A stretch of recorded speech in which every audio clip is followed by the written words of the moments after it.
বরিশাল, রাজশাহী বিভিন্ন ইউনিভার্সিটিতে বিভিন্ন স্টুডেন্টদের উপর প্রতিটি সন্ত্রাসী বাহিনী হামলা চালিয়েছে। এখনো পর্যন্ত পুলিশ প্রশাসনের পক্ষ থেকে, বর্তমান সরকারের পক্ষ থেকে আপনারা হয়তো মিডিয়াতে বিভিন্ন ভিডিও বা আপনারা হয়তো বিভিন্ন আপলোড দিয়েছেন, এখন পর্যন্ত তাদের বিরুদ্ধে কোনো মামলা বা তাদের বিরুদ্ধে কোনো আইনি অ্যাকশন নেওয়া হয় নাই।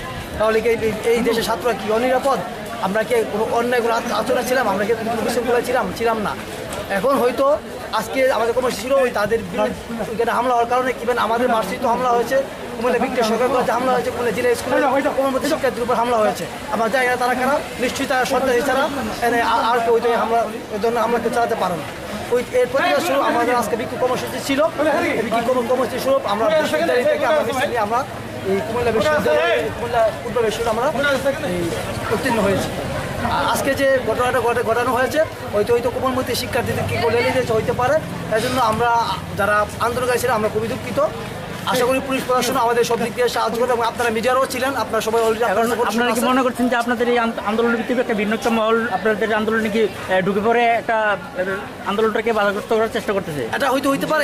এরা গণতান্ত্রিক রাষ্ট্র হিসাবে আপনারা প্রত্যেকটা বিশ্বে দেখবেন বিভিন্ন রাজনৈতিক দল, যেহেতু একাধিক রাজনৈতিক যে দেশে আছে বিভিন্ন কর্মসূচিতে আপনারা দেখবেন অন্য অ্যাক্টিভিটিতে হলো রাজনৈতিক দলগুলো একটা দলকে দোষারোপ করে।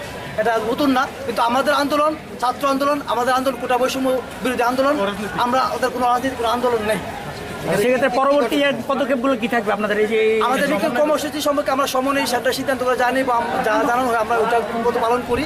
এবং আজকে আমাদের বিক্ষোভ কর্মসূচি এই যাদের অলরেডি হামলা হয়েছে তাদের চিকিৎসার ব্যবস্থা করা এবং কালকে পুলিশ থাকা সত্ত্বেও ঢাকা ইউনিভার্সিটির মতো নিরাপদ ক্যাম্পাস বাংলাদেশের সর্বোচ্চ শিক্ষাপীঠ এবং সারা জাহাঙ্গীরনগর বিশ্ববিদ্যালয়ে যা হয়েছে আপনাদের কাছে বিভিন্ন ফটোশুট হয়তো আছে, তারপরেও কেন এখনো পর্যন্ত অ্যাকশন নেওয়া হয় নাই।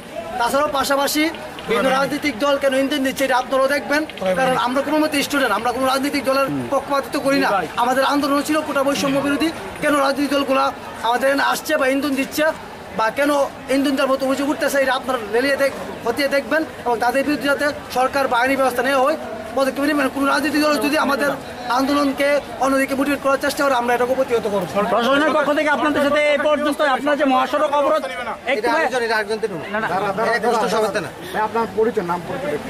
আশরাফুল হক কুমিল্লা বিশ্ববিদ্যালয় ফার্মাসি বিভাগ।